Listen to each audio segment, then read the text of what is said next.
Hey, deserving listeners, I get a lot of questions from you asking about using psychedelics, using LSD, microdosing, psilocybin, this kind of thing in therapeutic work. And although I usually like to answer such questions, it's not my area of expertise. I can look at the research, I can look at the literature and, sort of digest it and communicate it to you.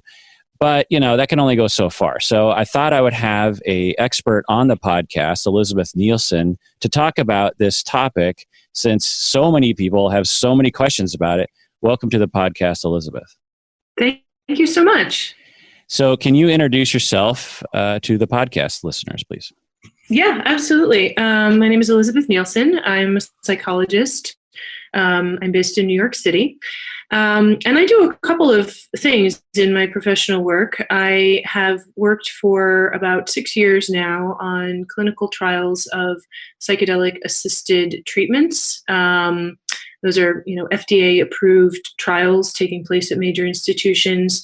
I've worked on trials of psilocybin for alcohol use disorder, trials of psilocybin for treatment-resistant depression, as well as trials of MDMA for post-traumatic stress disorder.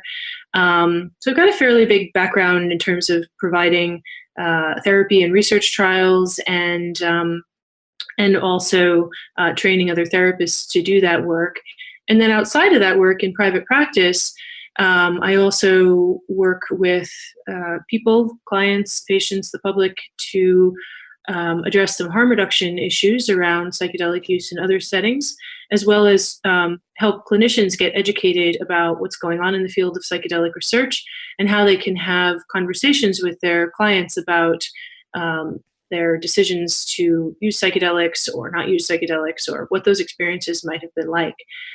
So I'm doing a variety of things, and I'm hopeful that I can be here and maybe answer some questions and shed some light on some of the mysteries around this field. I am here just sort of representing myself, my own private practice work. Although I have a lengthy history in the research studies, I'm not representing any specific institution or talking on behalf of a study at this point. So how can psychedelics be used therapeutically? You mentioned treatment-resistant depression, PTSD, addiction. Some of our listeners struggle with these things and might be excited to hear about alternatives or other methods to treating those conditions. Absolutely. I mean, I think there's in general a lot of excitement about that. What people may not be so aware of is that there was actually a fairly strong body of research and literature on the use of psychedelics, specifically mostly LSD, dating back from the 1950s and 1960s and early 70s, before the current climate of restrictions were put into place. And so a lot of research was done. A lot of people received these treatments in experimental settings and research settings, but these drugs were never approved for therapeutic use in the way that people are attempting to get them approved now. So more recently, what we're seeing is some small pilot studies that are giving the initial indication that it may be feasible to use psychedelics in a therapeutic setting, so in combination with preparatory and integrative psychotherapy in treatment.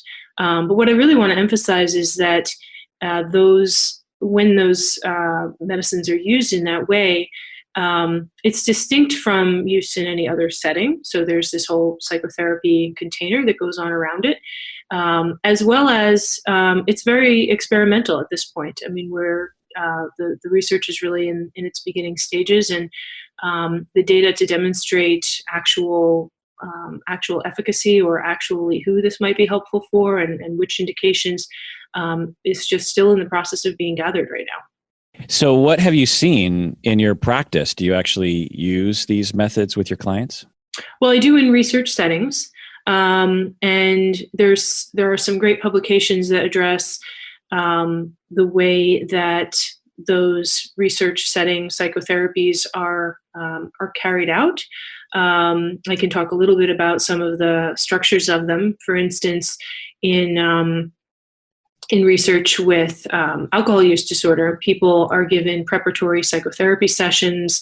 They're given some actual counseling around changing drinking, and then they're given the psychedelic session with the support of 2 psychotherapists that have worked with them before and stay with them through the entire session. And then they have a couple of follow-up integrative psychotherapy sessions to help really consolidate those gains, and we call that integration. And it's designed to help people really build the insights and knowledge that they may have discovered during the psychedelic session into the course of their daily life. So to really take action based on the things that they may have experienced or learned during their experience.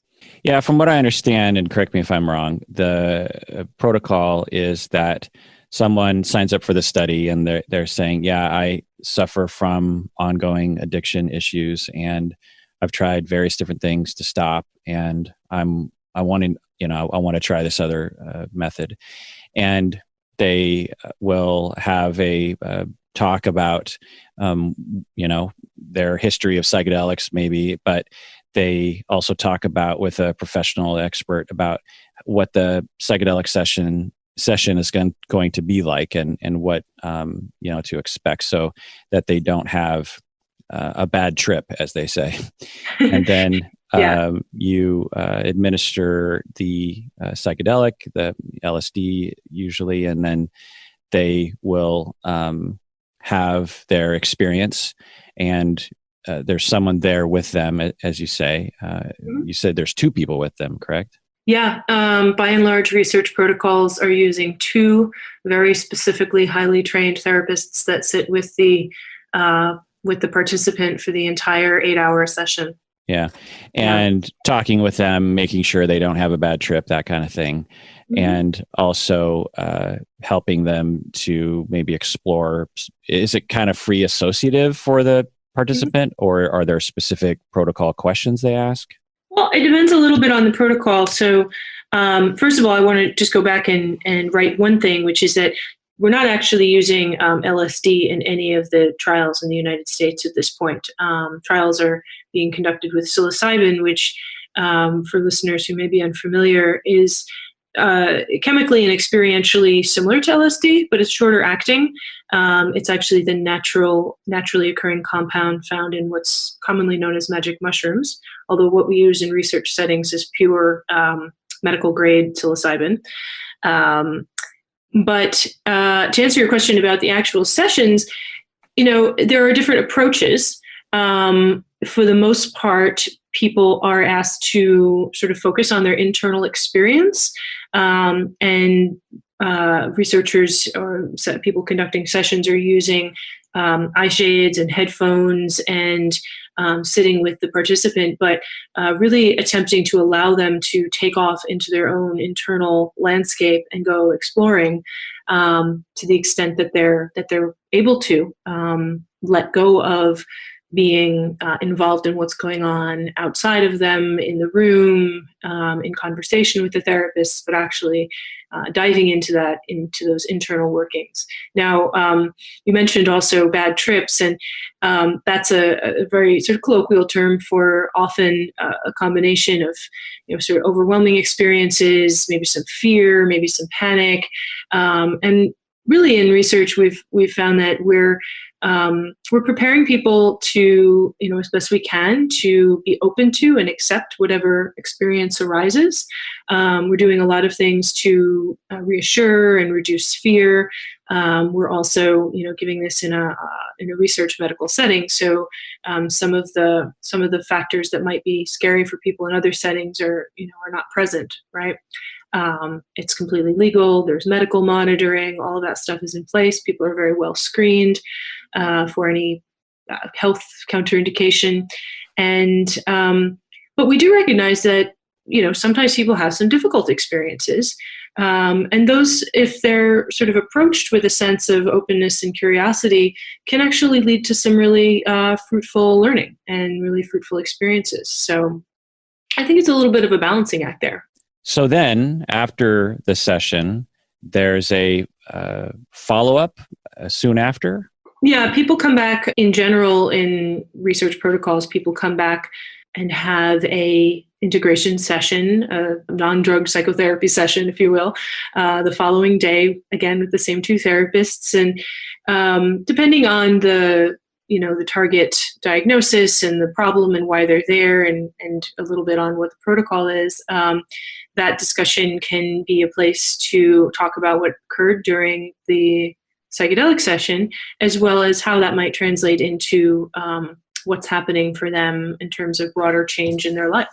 And the target conditions, we've been saying addiction, but this is a similar protocol for PTSD and depression. There are a lot of similarities and overlap, but when you're working with diagnosis specific protocols, those are always going to be slightly tailored to that population. But a lot of the procedures are, a lot of the sort of general procedures that we're discussing now are fairly similar. And you see these published in, for instance, the alcohol trial protocol has been well described in the literature. The MDMA for post-traumatic stress disorder therapy manual is actually available online. Those studies are sponsored by a group called MAPS, the Multidisciplinary Association for Psychedelic Studies. Their website is maps.org, and there's a lot of resources there for people who might want to read more about this protocol and treatment approach. So I'm imagining, and I could be wrong about this, that the follow-up session, and maybe even during the psychedelic session, there are questions about, like, if the participant is thinking, okay, I want to work on my alcohol addiction. And so there might be, soft, open-ended questions during and after around, like, so, what was your experience, and how do you think it relates to maybe the underlying reasons why you are, compulsively drinking, or what kinds of discoveries did you make? And then, okay, how does that relate to your behavior? But that's just me supposing. What kind of questions or discussions are happening during those times? For the most part, those discussions would be happening after the session.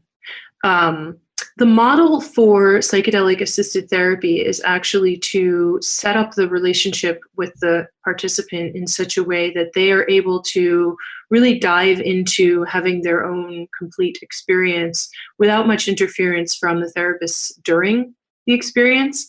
Now, of course, we're there.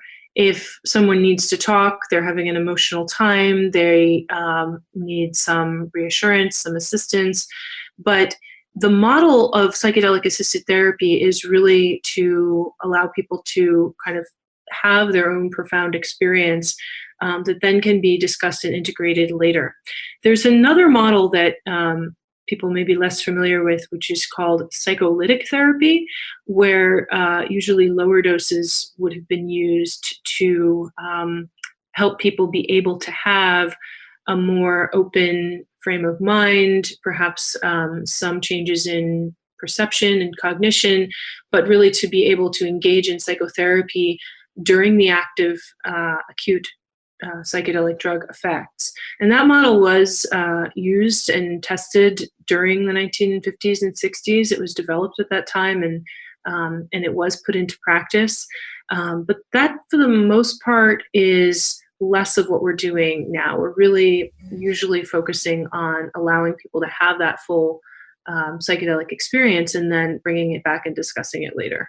Yeah, so I'm trying to imagine what it would be like, or what a possible result of this would be like for someone. And I'm thinking, like, afterwards, they are thinking, it's not uncommon. I've heard it from a lot of people just recreationally, their experiences with psychedelics, and they'll say things like, well, I just opened up this whole new way of looking at the world and myself, and I carry it with me now. There'll be people that will say, I only used LSD 3 times, and it was 10 years ago, and I still carry those wisdoms with me to help me in my life.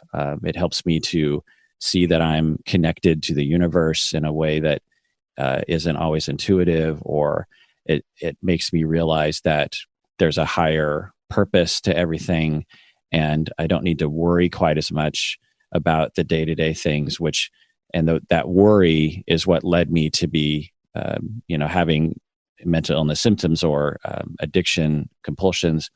And with that wisdom, one, I can allow myself to occasionally have a drink, or two, I am not stressed out to the point where I need a drink. Are these the kinds of things that people are saying? I mean, just as one micro example. So I think it may be actually helpful here to shift into talking about working with people who have had experiences outside of the research, which is something that I do in private practice, and have worked on developing a training program for therapists to learn also how to be able to do, because we do know that a large, fairly decent percentage of people, it's been quoted as somewhere around 10% of the population of the United States, have had experiences with psychedelics.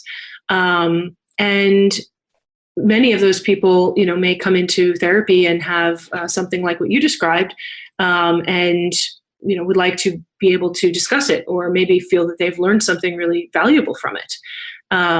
So that's a known phenomenon. I mean, our position is really that, from a harm reduction standpoint, there is reason to be able to be curious about those experiences and bring those experiences into psychotherapy, should someone want to. Yeah, but I'm still making a lot of assumptions, and I'd rather have you tell me what the research is finding in terms of, with the participants, what are they saying? I don't know the design of the research that you're referring to, but the research that I would come across, they're trying to reduce symptoms. They're trying to see, does this protocol actually reduce the symptom? Right. The target symptom. And of course, it's hard to know why that's happening.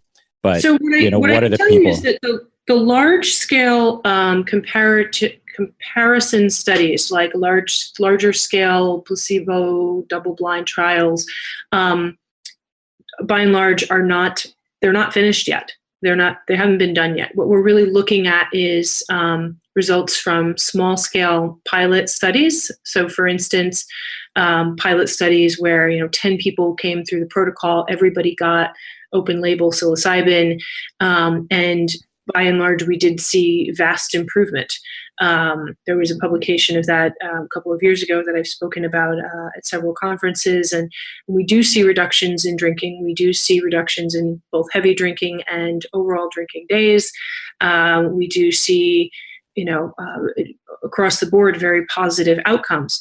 But those aren't large-scale comparison studies. They're not double-blind. We don't know how much of that is placebo effect, and those sorts of things, or how much of that is would also be accounted for by placebo effect if somebody ran the whole protocol exactly the same but without the psilocybin. That's what's actually being tested right now. So this research is really in its infancy. There are a couple of great qualitative publications where people have talked about their experience, and the profundity of the insight is really astounding. From my own observations and from reading a lot of these reports and transcripts and things that I've worked through and published on, people are really feeling a profound shift in their internal state, their internal relationship to their drinking, and that is related to the change that they're feeling.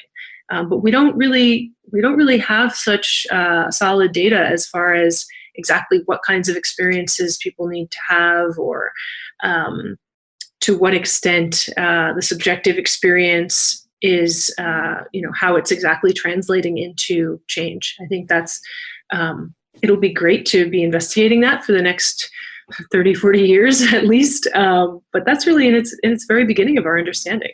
Yeah. And I appreciate your tentative scientific responses that, tells me that you're a responsible science communicator. And it's helpful, I think, for people to hear this conversation and the way that you're communicating about it, partially because there's so much hype around this right now. A lot of people on the internet are saying like, there are, or even news articles with titles like, magic mushrooms cures addiction. Scientists prove that LSD can cure your PTSD. And when I would see these claims, I was skeptical, obviously, because that's a pretty fantastical claim, and if true, it can just completely rework our entire understanding of the mind and also of our industry. It'd be great. And when I looked into the research, I found it would be these small pilot studies. I mean, partially because the government has been suppressing these kinds of research investigations, legal reasons, funding reasons. And so we're essentially back in the 50s with regards to our, data gathering. We have tons of data on Prozac, but not a lot of data on this yet. And you're saying, well, we just have to be careful about any broad claims we make. We need bigger studies. We need more time. It might take 30, 40 years for us to know. And so a lot of my response to people when they would ask me questions, upon the, little bit of investigation that I did, I came to the conclusion of like, well, we just don't know yet. Is it possible that these substances can help some people? It seems highly likely because one, the data seems to be pointing in that direction. And also, it stands to reason. I mean, a lot of people like these drugs for probably some logical reasons, and so it stands to reason that it's like if somehow caffeine was illegal or something, and we were these speculations of like, I wonder if caffeine helps me work better when I'm at the office. And it's like, yeah, I mean, it stands to reason if people are using alcohol or caffeine to, keep them on task at work, recreationally, it's like, it's probably likely that there's some effect there. It's hard to know. And you're also careful to say, look, we don't have double-blinded studies. The placebo effect is real, right? And there's just countless examples of that. But I'm curious how one could double blind it, because you would have to give people a psychedelic experience without having administered the substance, because usually with, other kinds of, when they do trials of, say, Prozac, you give them a pill, but there's no immediate intoxicating noticeable effect from taking Prozac, for example. And that can't be reproduced in a control. So how would you really truly eliminate the placebo effect or a control for it? I think of the studies that are doing placebo-controlled work as it's more like therapy only condition or therapy plus psychedelic condition, if you will. So people are still getting all of the psychotherapy. They're getting the session just the way they would. They're getting, a placebo pill, whatever it is for the session. Some studies use an active placebo, some use an inert placebo. But just the process, the amazing thing is that just the process of going through all of that preparation and going through that session where they're coming into the room and they're lying down, they're putting on these eye shades and headphones, and they're sort of disconnected from the internet and all of their usual things that remind them who they are. That in itself can be a powerful experience, and people have been known to be unsure of what they got, and therapists as well have been known to be unable to tell. I can tell you anecdotally from my own experience, I'm not always sure if someone got a placebo or an active dose of a psychedelic in a study. The situation is strange and unique enough that it is genuinely not always clear, not clear. Yeah. Okay. That makes sense. Like a deprivation chamber with two people there with you. Mm-hmm. So Mm-hmm. what is that like? I mean, eight Yeah. hours. Do you take a break at some point to go to the bathroom? We definitely take a bathroom break. We definitely get up and have a stretch. A quick lunch or a walk around a block. But no, really, the two therapists are dedicated to being there for the day in the room with the person. One of us at least, is always present there. We'd never have both people out of the room for any period of time.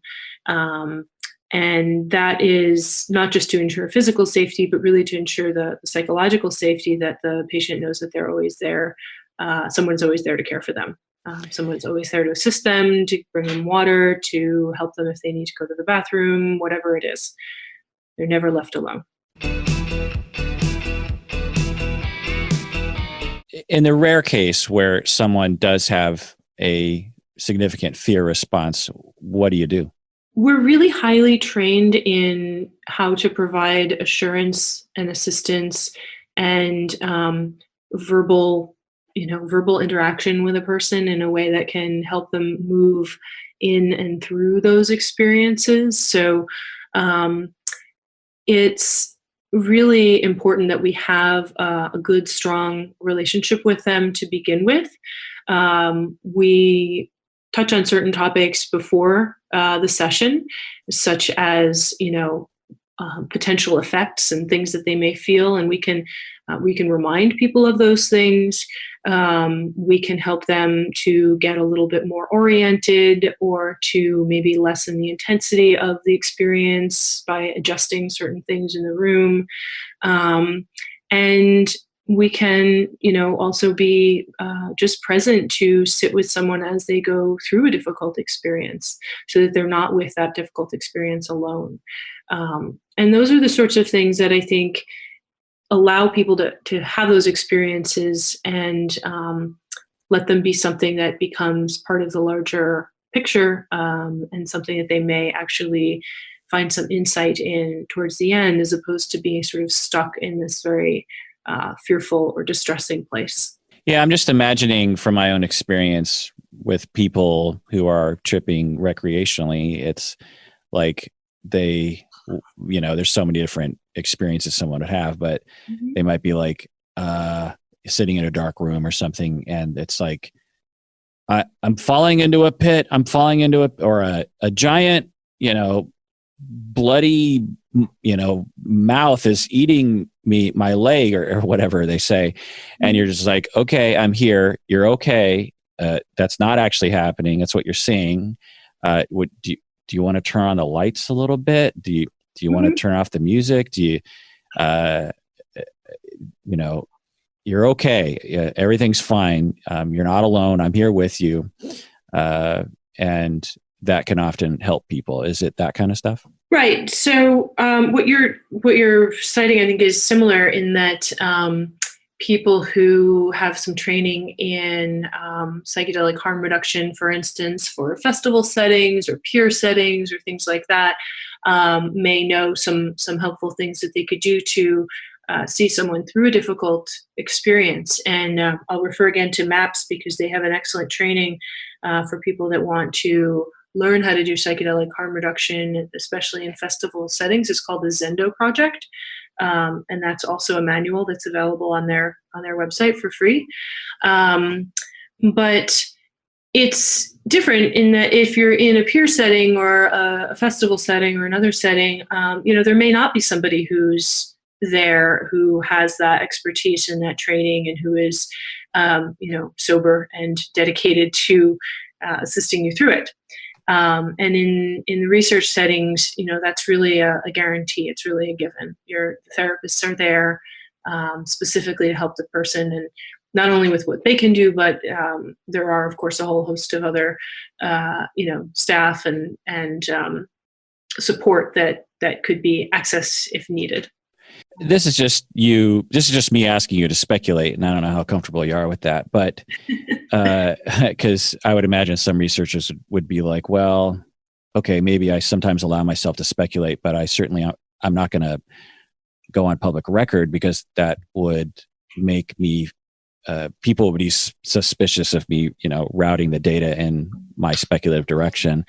But if you're comfortable, why do you think this works?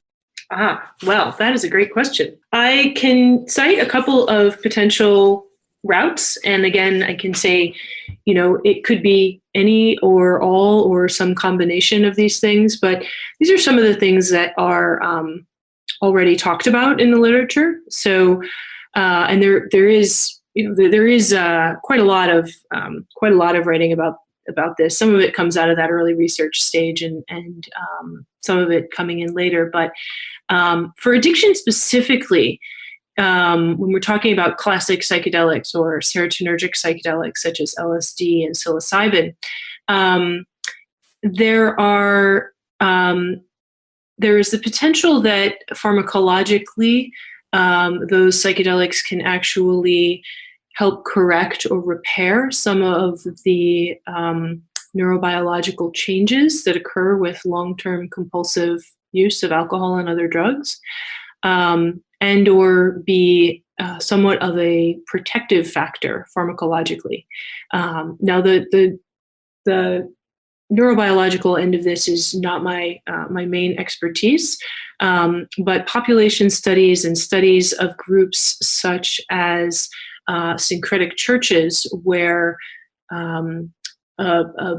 a brew, which is a sacrament which contains a naturally occurring compound, which is also in the same pharmacological class, is consumed on a weekly or biweekly basis by a large population, such as the entire congregation of the church.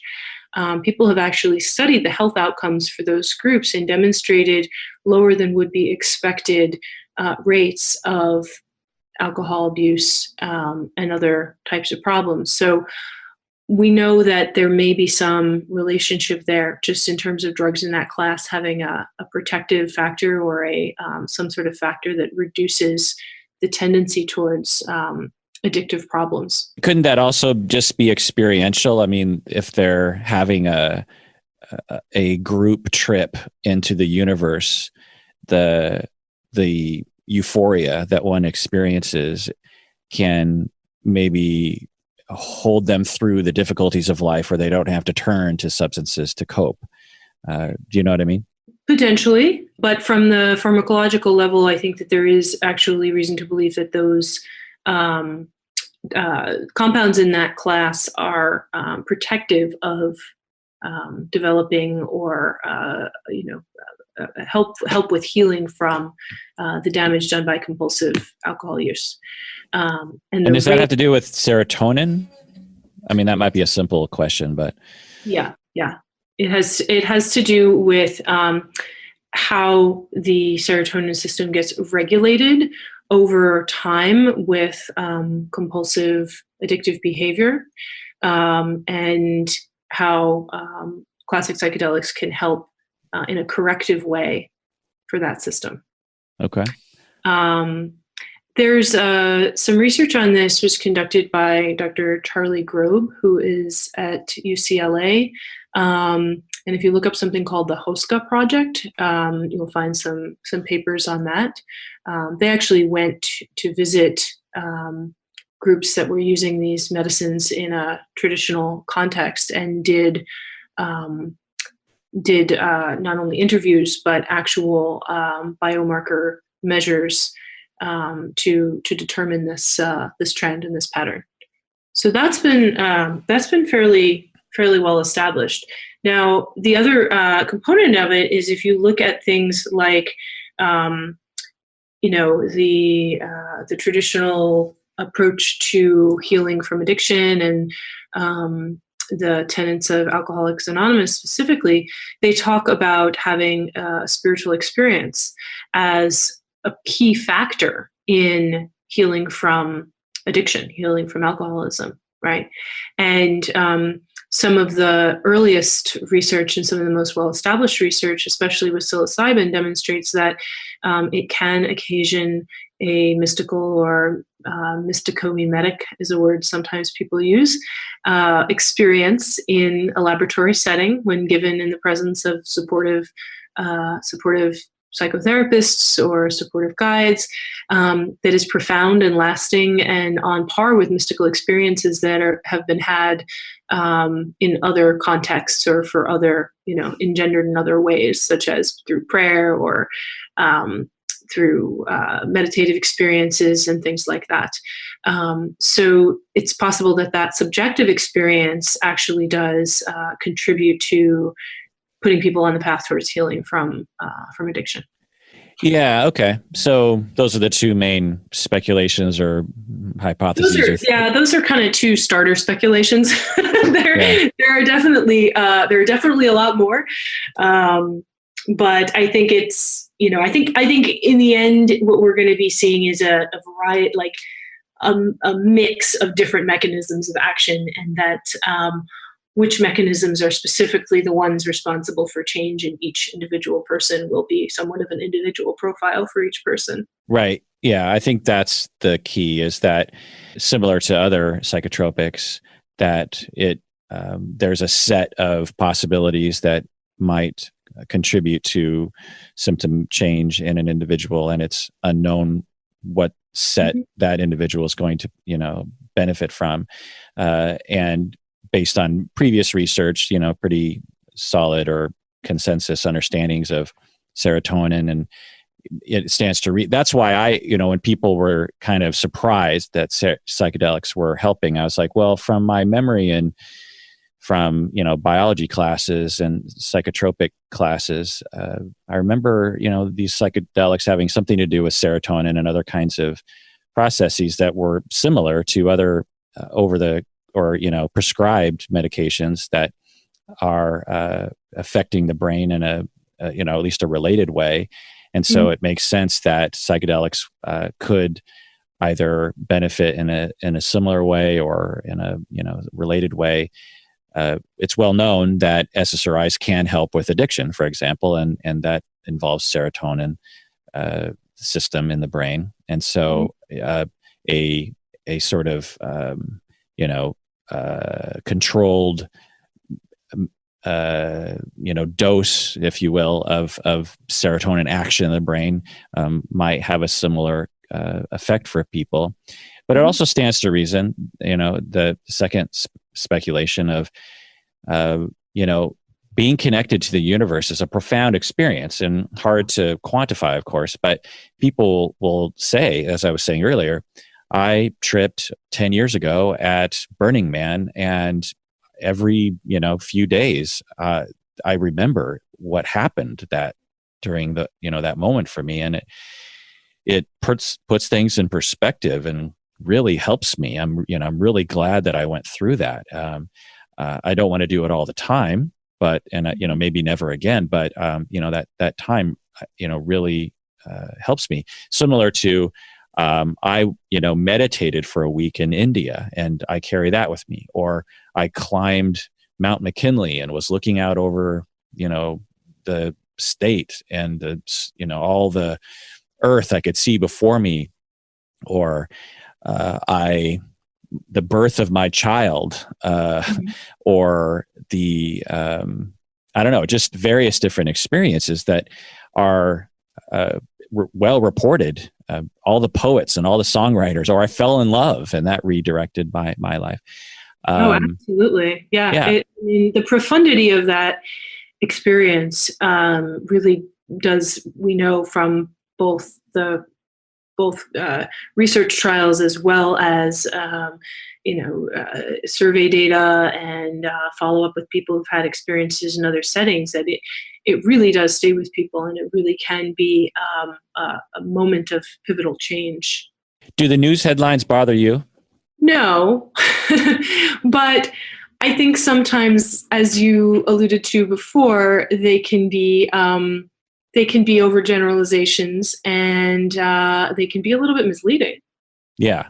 I'll often see people in private practice who are coming in and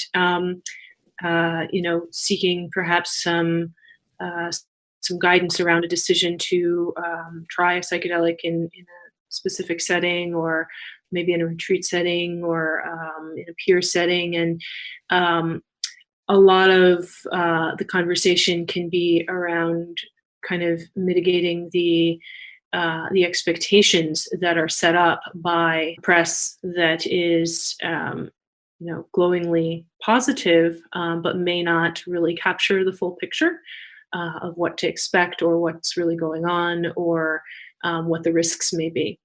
The other symptom or condition that I see in the research literature is around end of life, and how psychedelics are used to help people with their well-being as they prepare for death themselves. And they find, for some people, they will, after having one of these psychedelic treatment sessions, will be more at ease with the process of dying. Do you have any familiarity with that research? Yes, and again, that was research that initiated in as a potential indication in the 1950s and 60s, and there were some, there was some experimentation with classic psychedelics, mostly LSD, for that particular use. The research that was conducted more recently, it was a study that was conducted at two sites, at Johns Hopkins and at NYU. It was published in 2016.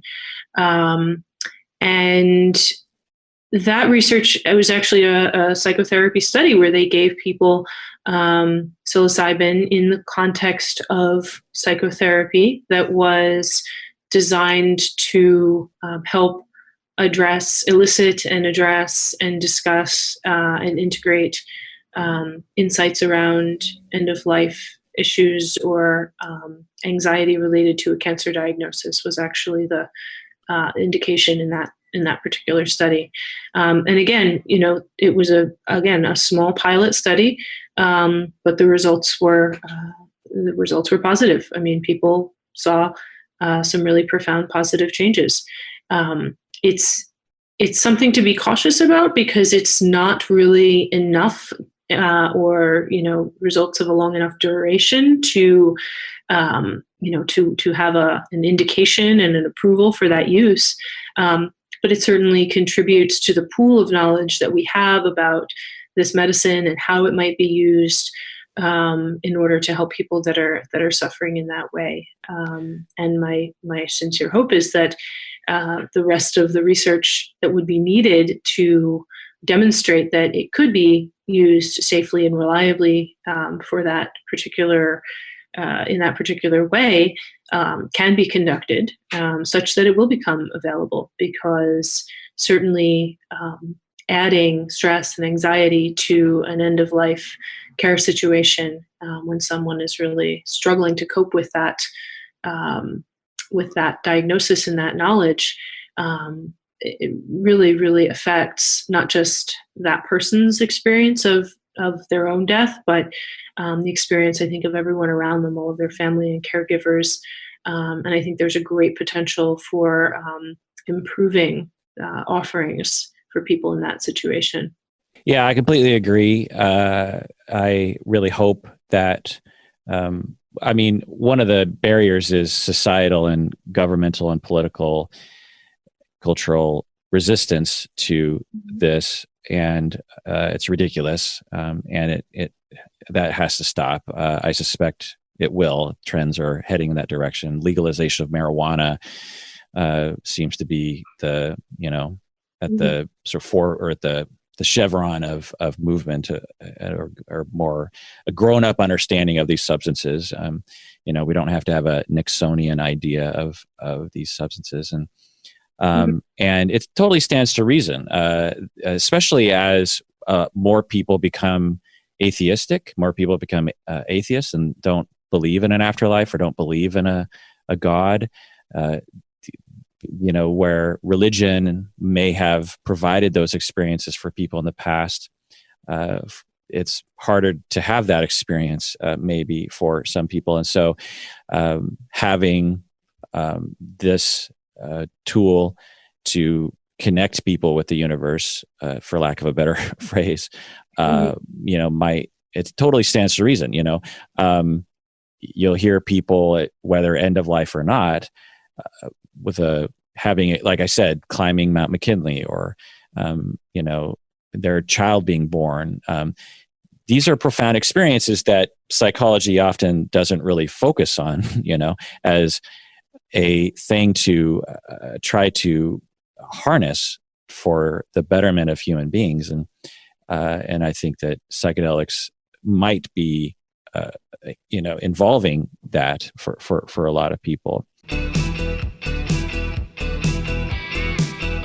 So what about when people are talking about microdosing? What's that all about? So microdosing is another area where I think perhaps the perception of what research exists, or the safety of that practice has been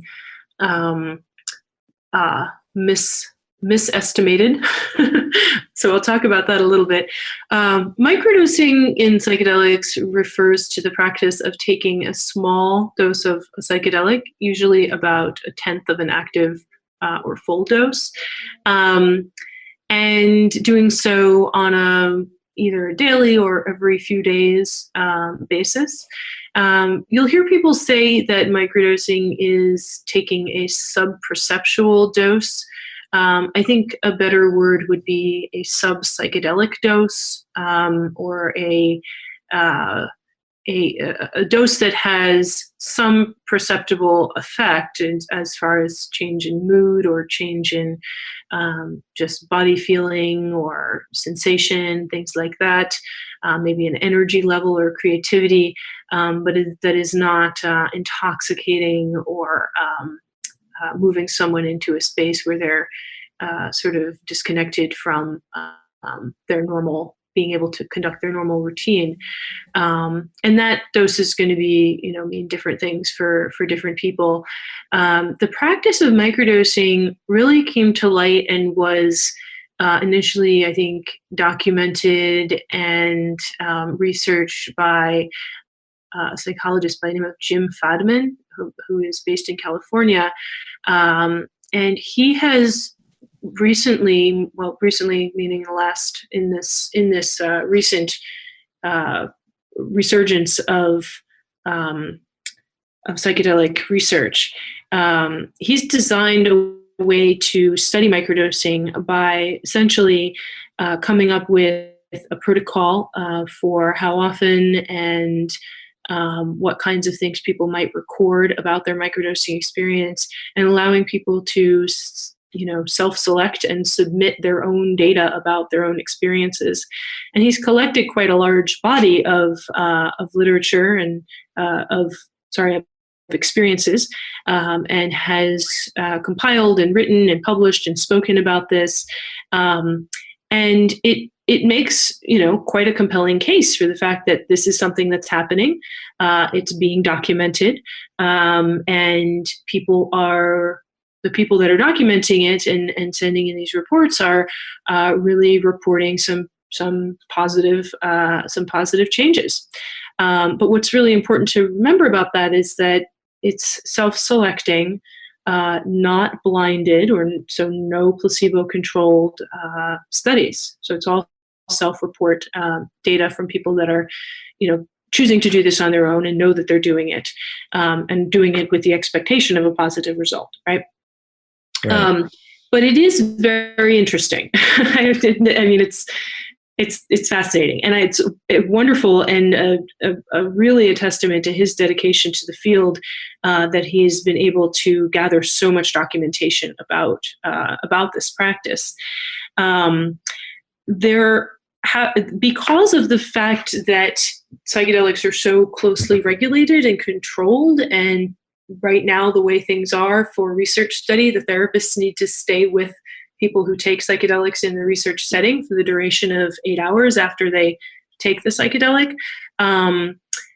There aren't really studies where people are being given microdoses, in a research setting and allowed to kind of go out and go about their day, and then it's documented whether or not it's a placebo or a microdose. That's not something that's happening. I know that some people are trying to get something like that off the ground, but because of the regulatory situation, it's quite challenging. There is another study that's very interesting design that is going on in Europe, where people are asked to basically self-blind their own microdoses. So if they're going to be microdosing, they're given a formula, like a printable document where they can label their doses, and they create their own placebo doses and their own microdoses, and then they mix them all up, and there's a coded way that they're able to take a random selection of those doses and report back to the study which coded envelope they took, so that the study knows which dose they took on which day, but the participant doesn't actually. But again, limited as in people are supplying their own actual psychedelics to participate in the study. And so also, self-selecting as far as who's going to be doing that. So those are some of the attempts to study this, but we don't really know, again, what the long-term effects are, what the health effects are, or how this would compare to, for instance, other interventions or traditional, the use of traditional psychotropic meds. Yeah, like I said, it stands to reason that this would have some effect, however limited, and some benefit for some people, however limited, and maybe, a moderate amount of people could benefit moderately, given that it involves brain chemistry, and that is at least akin to other demonstrated, well-researched psychotropics. It stands to reason that there would be a signal there in the data.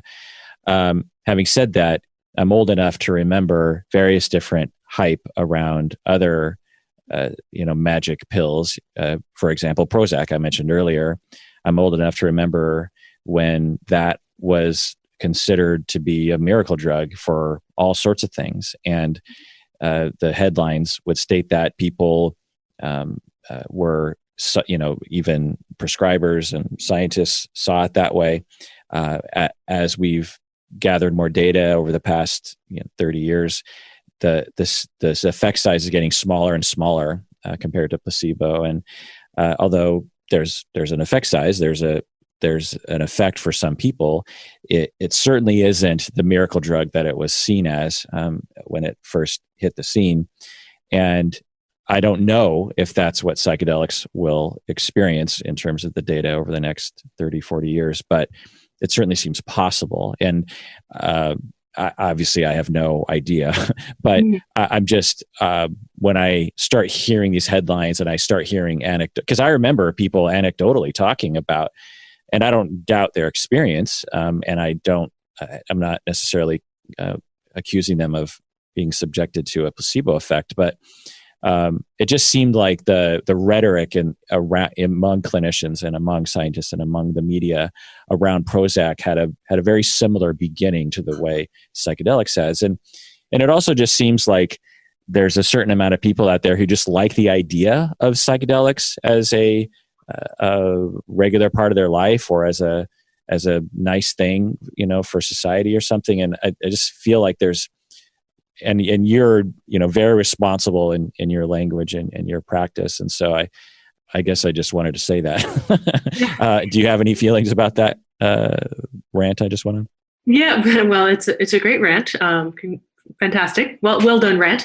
I get that. I am cautious, and I'm certainly have my cautious hat on today, because the last thing that I want is for anyone, your listeners included, in that category, to experience harm because of this. And I think that there is certainly the potential for that.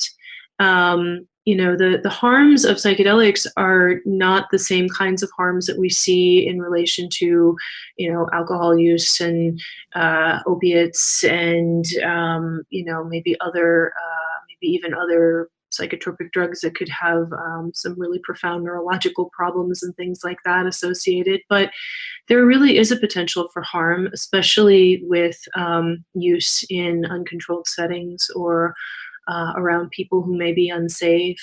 and inexperienced, or for people who have some real, psychological struggles and difficulties, for whom psychedelics can be a profoundly just disorienting or dysregulating experience. So I'm also very optimistic about the research. I mean, I'm witnessing firsthand some of the really profound change that is possible.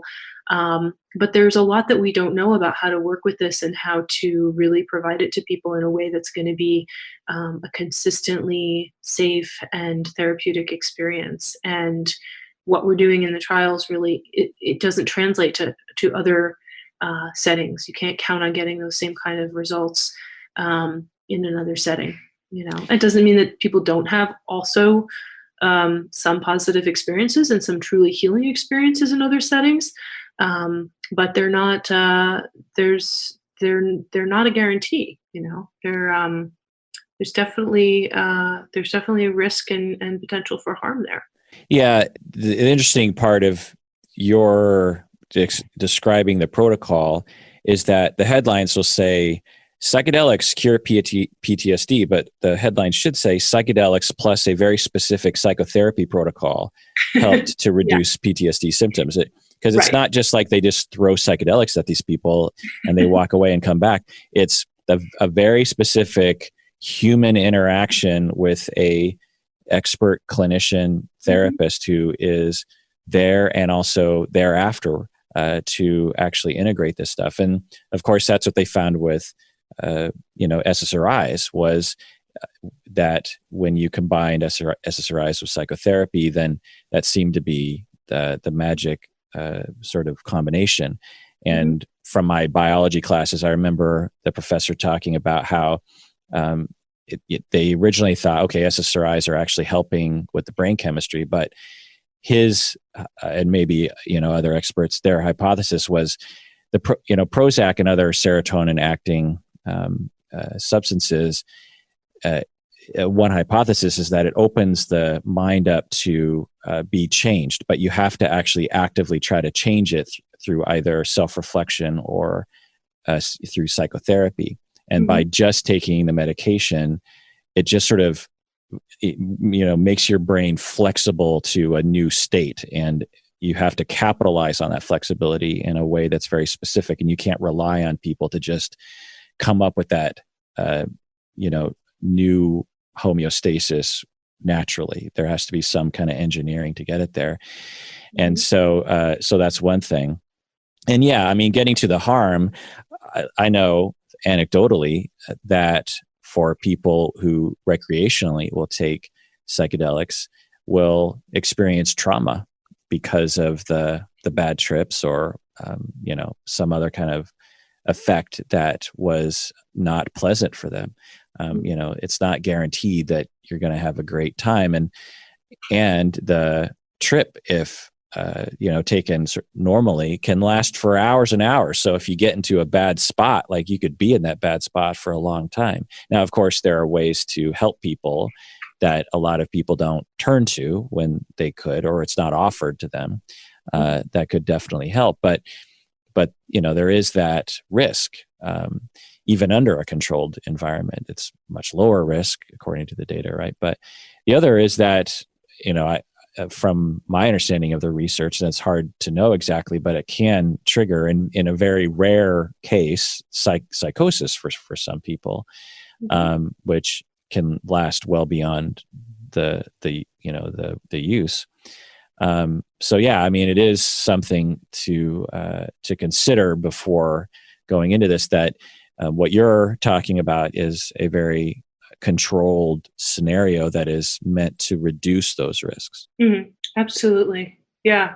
I mean, and I think just speaking to the general population of people who are either, accessing a psychotherapist or who are a psychotherapist, one of the things that I'm doing in my private, I call my private practice work, but my work outside of the research settings is to help build programs for therapists to become more educated about even just some of the simple harm reduction, preparation, and integration concepts that they can use in a very basic introductory conversation with someone, because we really feel that a lot of those harms can be mitigated by sort of thinking some things through both ahead of time and afterward. And you mentioned, people having bad experiences or difficult experiences that can kind of extend for some period of time after the acute psychedelic effects should have worn off. And one of the things that we do in our trainings is start to educate clinicians about what to look for, what to assess for, how to provide verbal reassurance, how to reduce harm should they see something like that, as well as what else can be, might they try to do for somebody who's in such a situation, both from a perspective of keeping them safe, but also from a perspective of reducing any long-term potential for long-term negative consequences, right? Yeah. How do you, both in what you're calling your private practice and the research, get around the legal risks and the lawsuit risks? Well, in research, everything that we're doing is completely legal, and we have all the relevant approvals from the FDA and the DEA, and it's not illegal to do this research, given that you have the correct approvals and you're following the law. And the law does allow for this research to be done, and it always has. It just took a really long time from the time that those laws were put into place.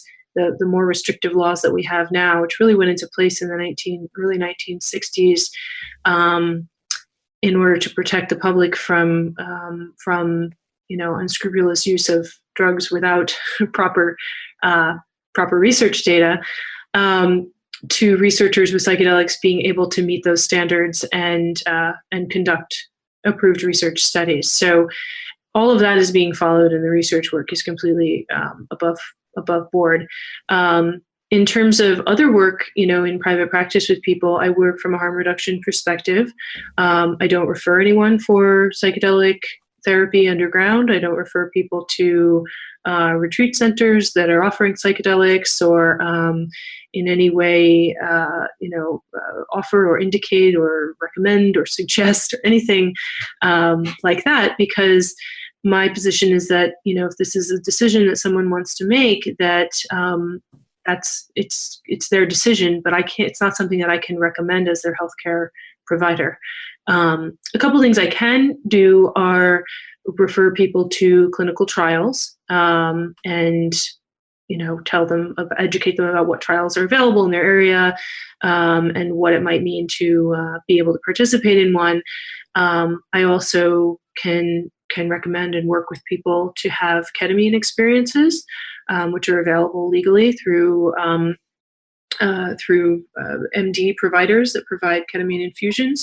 And a lot of the same principles of psychedelic assisted therapy can be used around before and after ketamine experience.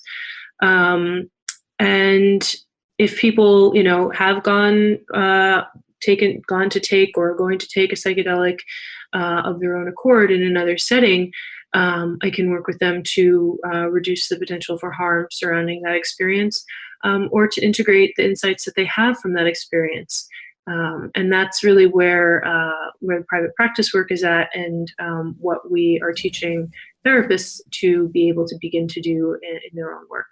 So by harm reduction, I'm guessing what you are referring to is someone knows that you are open to discussing the use of psychedelics recreationally, not prescribed by you at all and not recommended by you, but they know that you're, that's your focus, and they say, okay, this therapist is open to this, and I want to explore this. She knows the research, and they, I guess technically speaking, recreationally, but they're trying to do something with it. They're trying to reduce their depression. They're trying to address their addiction. They're trying to help with some trauma or something, or some other issue. And they will take the psychedelic on their own, and then in the sessions with you, you will help them to reduce harm by maybe helping them set up these environments at home so that they aren't at risk of having bad trips and this kind of thing, and or integrating the experience afterwards for the benefit of whatever goal they're trying to work on. Do I have this right? Yeah, I mean, that's a fairly good description of it. I mean, what's one of the things that's always important to convey to people is that there is no there's no way that we can or would be reproducing what happens in the research, because what we're doing is harm reduction around them having, making their decision to have their own experience, as opposed to engaging them in psychedelic assisted therapy. But I think that there's a lot that can be done as far as helping people to, make balanced decisions, consider the risks and benefits of deciding either way about something, maybe considering alternatives, maybe getting educated about ways to keep themselves safe, or about potential backup plans, safety plans, and things like that. So there is actually quite a lot that can be done there. And I think that for people who understand and want to sort of make their own autonomous decision, that a harm reduction therapy approach is extremely helpful.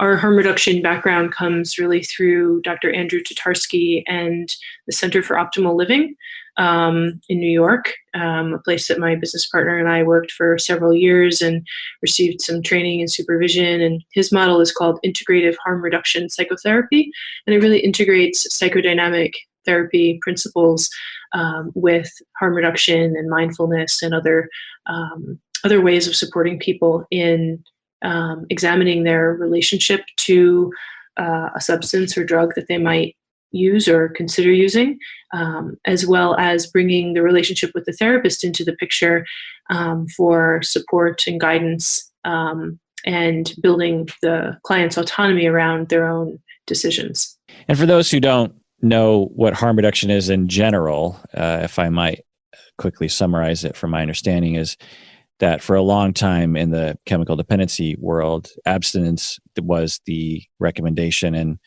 for many people, the only answer to having a life that wasn't without troubles. Right. And then harm reduction came along and said, okay, yeah, abstinence can be very helpful to a lot of people, but for some people, this other model of not necessarily accepting that abstinence is the only answer, that maybe talking openly about the substance use and its effects and reducing harm. Maybe it's through moderation. Maybe it's through the circumstances under which you use, or even the specific substances you use. Right. And there has been traditionally tremendous controversy in the chemical dependency world between these two camps, because for the abstinence only camp, this is perceived by some to be just an excuse for addicts to continue to use and to play around with their lives in some ways.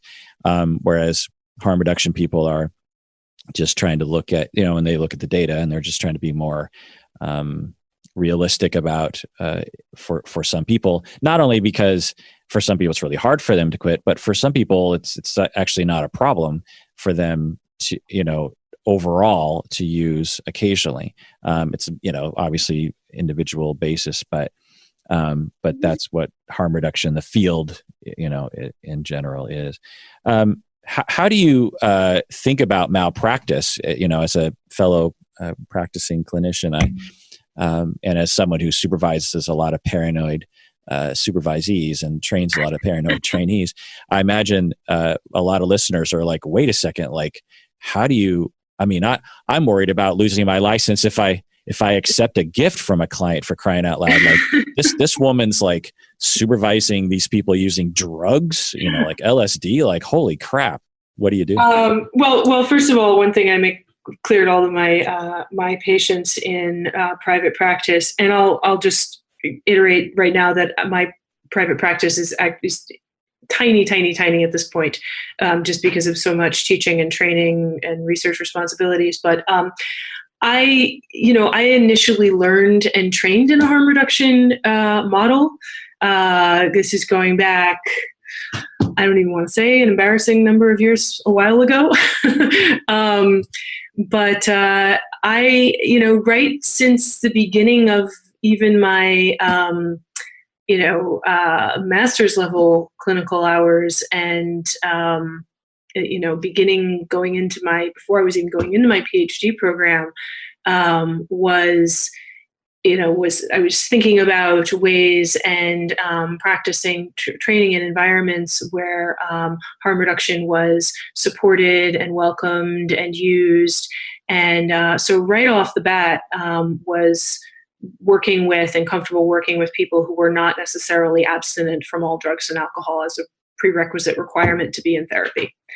So in a way, it's not a departure from that. The same way that I wouldn't necessarily kick a patient out of my psychotherapy practice because they went out on a Friday night and used some cocaine, nor would I kick someone out of my psychotherapy practice if they came back from an ayahuasca retreat, right? There's a parallel there, and it can be helpful to think of it that way because we tend to, maybe put psychedelics in a different category from all other substances. But sometimes it's helpful to revert to, like, what happens if we just, switch the name out and think of it as any other substance. And from a legal standpoint, I think that's probably how it's mostly would be considered. Now, the decision making is a little bit different around it, but that is one way to kind of conceptualize it. I think the idea that people, any drug use and all drug uses of any kind, psychedelic or otherwise, is bad, and people shouldn't be.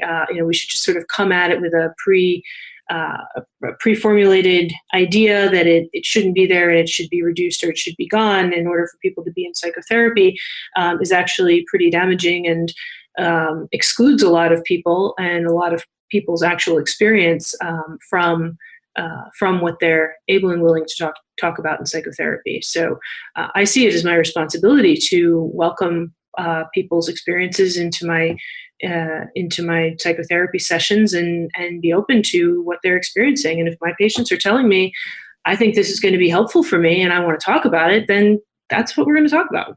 Yeah, I find that dogma is still around, frustratingly, that if a client is actively using substances, but only in a specific class, right? If they have a couple glasses of wine on Friday night, we don't exclude people. But if some, and more, this is more in the past, but I think still around, if they're smoking pot every other day or using psychedelics every other day, somehow there's this dogma in our field that it's just like, well, you can't treat that person. They got to work on their addiction. They got to become abstinent before you can work with them in psychotherapy, because therapy is like useless in that situation. And I'm just like, okay, show me the research on that one, because that is not supported by the science.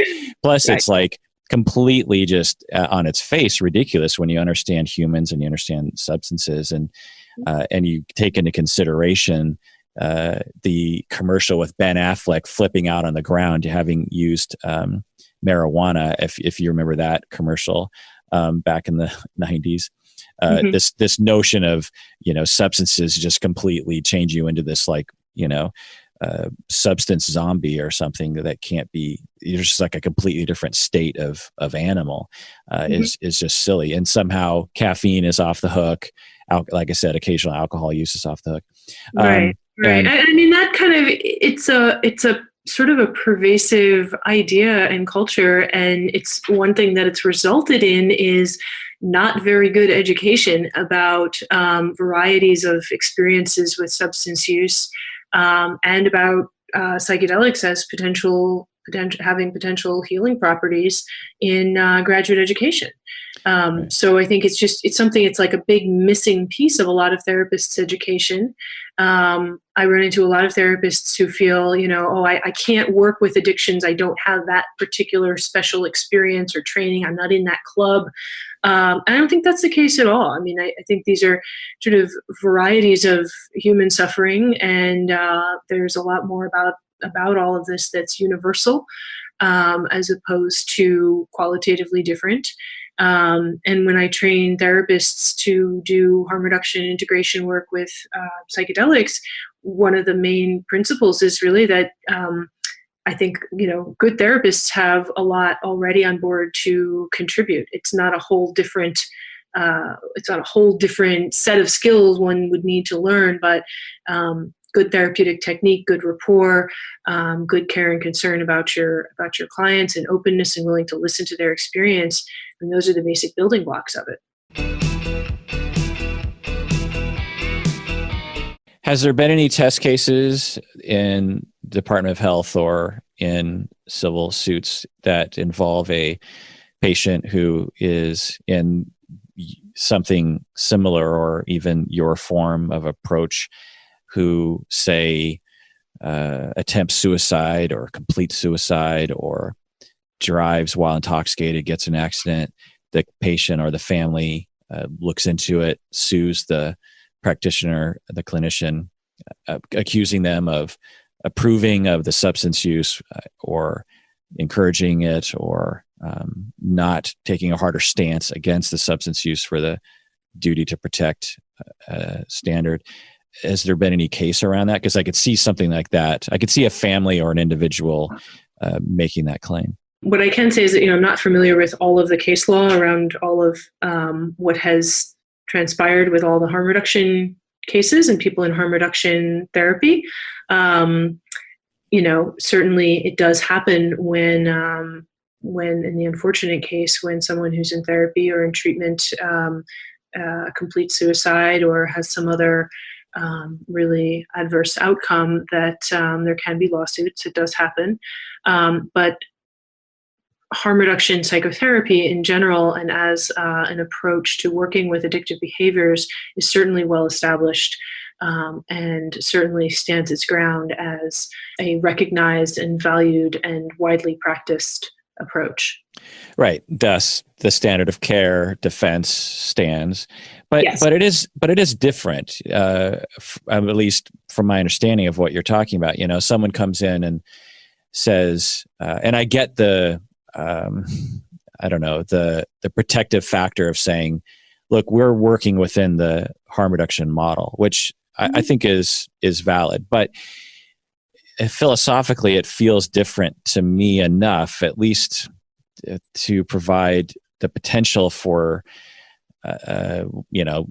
hostile lawyers, so to speak, to find that crack in that when someone comes in and they're like, look, I've been struggling with alcohol use on and off in my life, and I've tried AA, I've tried abstinence, it doesn't really work. I want to try a new approach. And you say, oh, well, there's this harm reduction. Okay. So you have these conversations with them about, like, how can you, use a little bit, but not so much that you're causing tremendous harm in your life. And maybe there's some side effects, like you're a little tired the next day, or you can't do work while you have a few glasses of wine 2 times a week or something.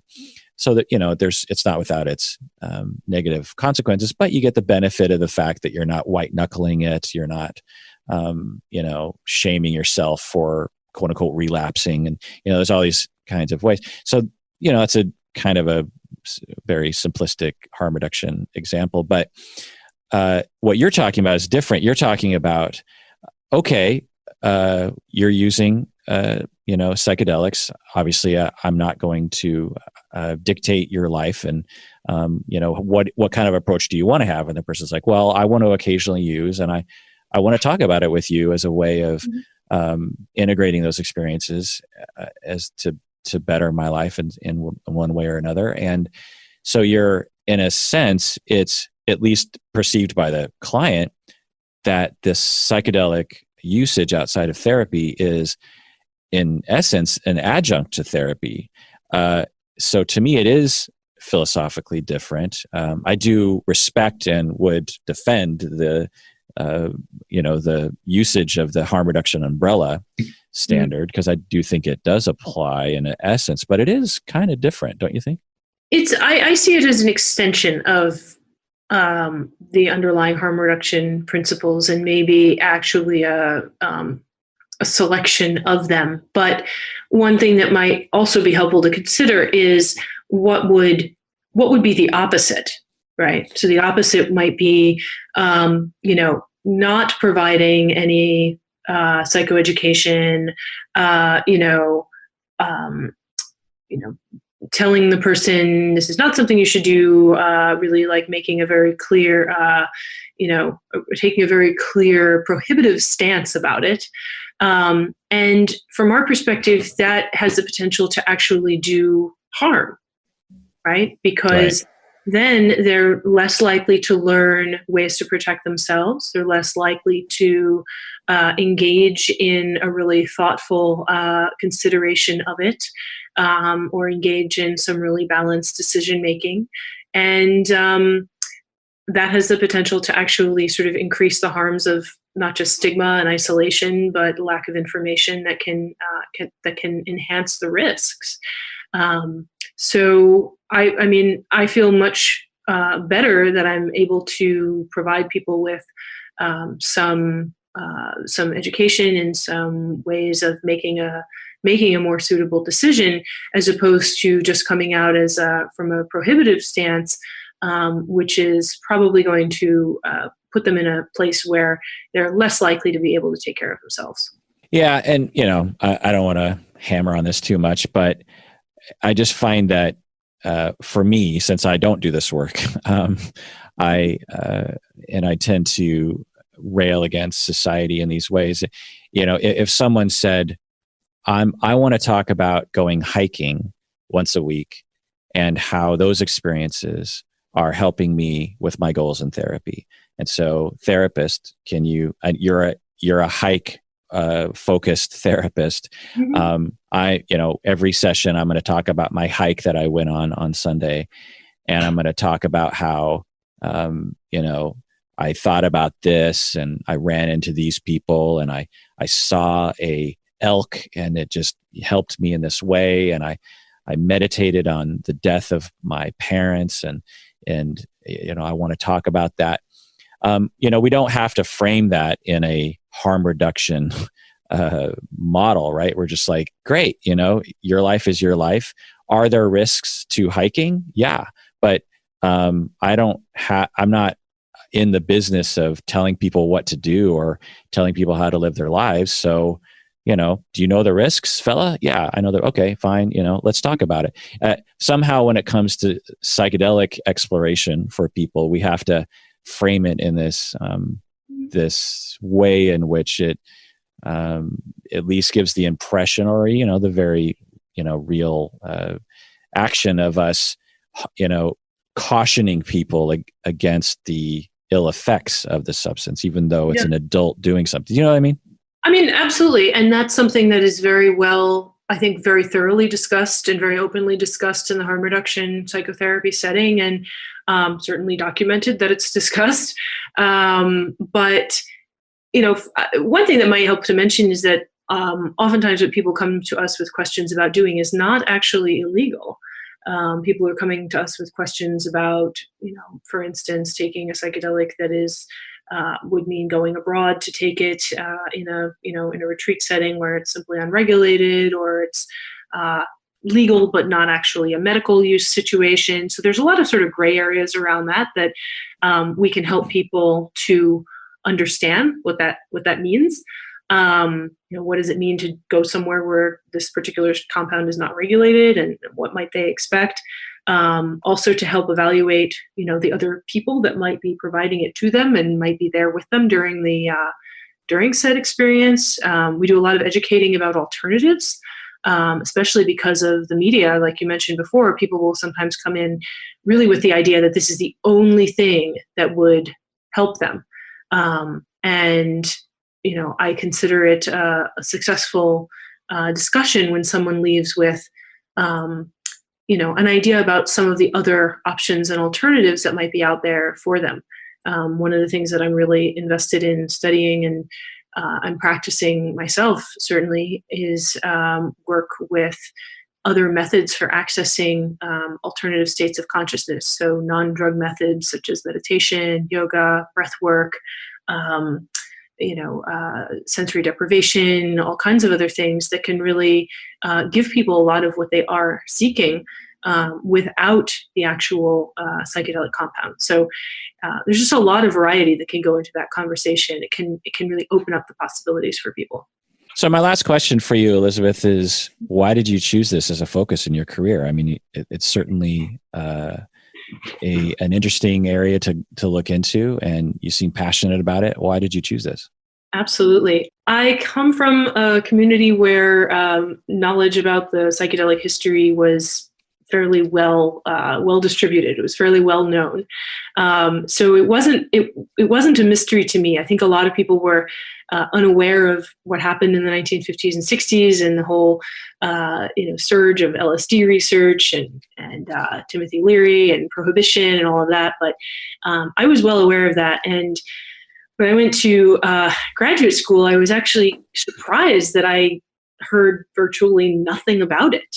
I knew that, psychedelic research had stopped and psychedelics obviously were not available legally. But it was sort of during this period of not much going on. Maybe a few studies had restarted, but they were so small and obscure that I certainly had no way of hearing about them until I was just a few months away from defending my dissertation, my doctoral dissertation. And I had studied a lot of different approaches to working with addictions and harm reduction and mindfulness-based approaches, a lot of things that were in some way related, but I didn't quite have the full picture yet. And I received an email through my state psychological association listserv, which if every therapist is not already connected with your state psychological association or similar group, this is a real reason to be.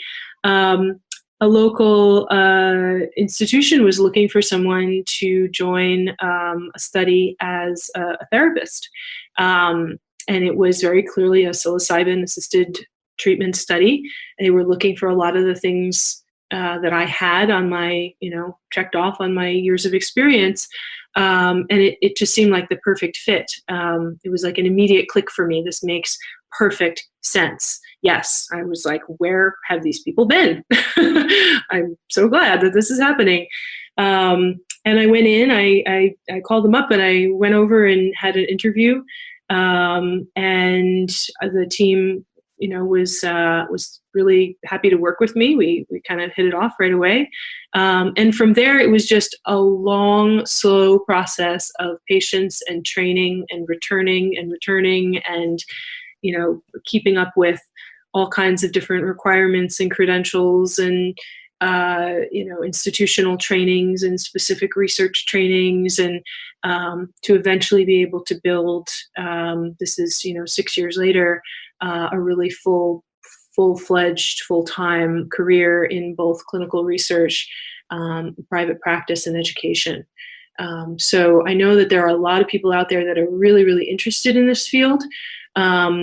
I have to say, if you want to go into research, make sure that you actually want to go into research, because the world of clinical research has its own whole set of regulations and requirements and things that you need to learn and know about, and they're fascinating if you've got that particular type of nerd hat. But if it's something that you're more interested in from a psychotherapist perspective, I think now is the time to start getting some training in psychedelic harm reduction and integration, start having, conversations with people who've used psychedelics in your practice, just so you get a feel for what that's like. And in the next couple of years, there are going to be more and more opportunities, pending the research moving forward in the direction that we expect, there's going to be more and more opportunities for people to get training actually in psychedelic assisted therapy and how to administer and how to really be there with people during that experience. But those training opportunities are not really online yet because there's no opportunity to use that kind of training in private practice quite yet at this time. Well, you must be naturally an out of the box, unafraid thinker and liver, because most people having faced with that opportunity would, especially at that stage of one's career where people are at their most paranoid, most people would have turned it down even if they wanted to do it. So, you're a brave, courageous. Oh no, I was all in. Thank you. I appreciate that, but I really have to say, I had the background to recognize and know what I was looking at, and I'm very grateful that I did. But I also had I did get some funny looks. I will admit that I got some funny looks, and it's one thing to be able to just tell people, this is what I'm doing, this is what I believe in, and sometimes you just have to do what you believe in. You say you have a background, and the thing that popped into my head was this stereotype of like your parents were deadheads or something. I don't know. Like, what do you mean by a background? My parents were not quite deadheads, but my mom was a bit of a hippie. She grew up in New York City, and she moved to Woodstock in 1968.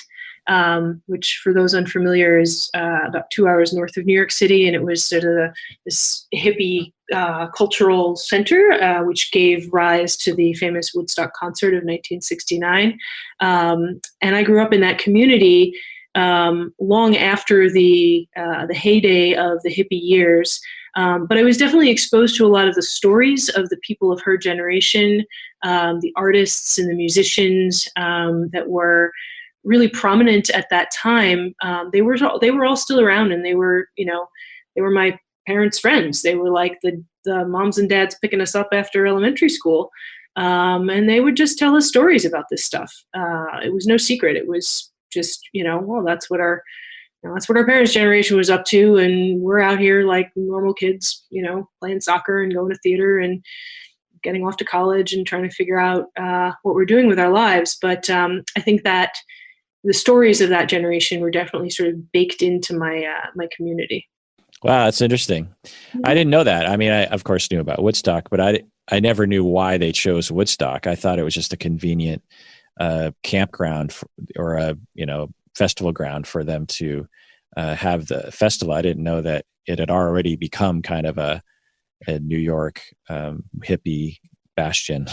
Oh yeah, it was actually always a colony of the arts for years, even many years before that, because artists from New York City would come up, and the Art Students League had its summer school there, and there were all these like artists' cottages where sculptors and painters and musicians would come up and spend the summer in the mountains, and that had been well established for many years. And then in the 1960s, sort of the folk musicians and Bob Dylan and the hippies started showing up, and it was already established as that. And the Woodstock Festival was named for the town because the organizers and many of the musicians had a relationship to that town. But the festival was actually held in another county, like a 50 or 60-minute drive away. It was not actually in town. Oh, really? Interesting. Yeah.